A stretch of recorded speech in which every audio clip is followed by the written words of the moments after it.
Two natural things to think about astrobiology are the fact that there's a sweet spot for life. We remember the idea of Darwin's warm little pond, a gentle, temperate environment where life first emerged. Well, this turns out to be wrong. Life almost certainly started under extreme conditions near hydrothermal vents, superheated water, toxic chemical environments, far from Darwin's warm little pond.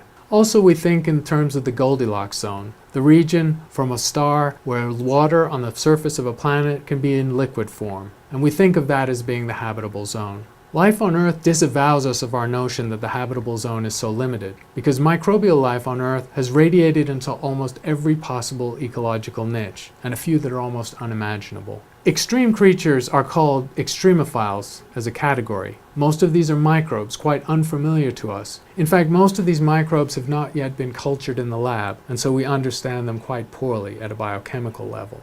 In that sense, it's humans that are unusual, because we and the other large mammals are unable to tolerate physical extremes, whereas microbes have no such problems. The bounds of life on Earth are illustrative, because if we venture beyond the Earth, we will find different physical environments. It's natural to believe that life will adapt and mold to the physical environments available to it, and so we shouldn't expect the same form of biological life in different physical environments. The last few decades have given us an extraordinary sense of the diversity and robustness of microbial organisms. We say that life needs water, but life has been found in the high Atacama Desert, in places where it rains barely once a century. So while it needs water, it certainly doesn't need much.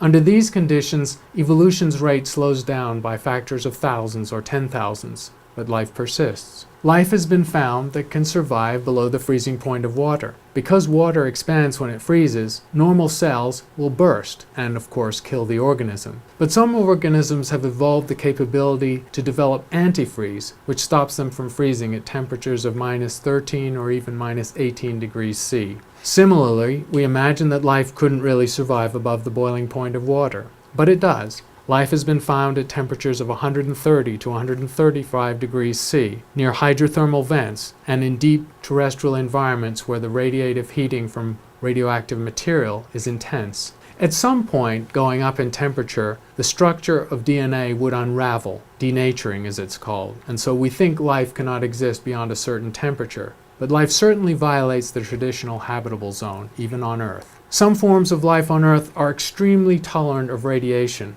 About 30 years ago, microbes were discovered in a can of meat that had been irradiated to attempt to sterilize it. These microbes were subsequently found to be able to tolerate radiation tens of thousands of times the dose that would kill you or I in a few seconds.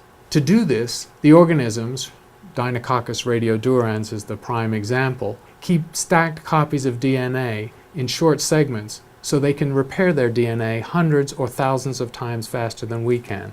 It's important to note that these organisms don't just tolerate these conditions, they thrive on them. Some microorganisms can tolerate toxicity also that would be fatal to humans. There are toxic EPA sites in Northern California that used to be the site of mines, where there's mercury, cadmium, and superheated water from hydrothermal vents underground and springs. Life has been found in these situations, in places where humans can barely go. Not just single microorganisms, but entire ecosystems, doing quite well. An even greater surprise came about 6 years ago when the microorganism was discovered deep in a mine shaft in South Africa. It survived on dim radioactive glow from the natural material in the rock cave. There was no sunlight there. Its source of energy was geothermal. Also, extraordinarily, it seems to be an ecosystem of one. Bacteria have been found existing in rock. Sometimes they're near the surface of the rock, using crystals to let light in a miniature solarium. But life can also be found deeper within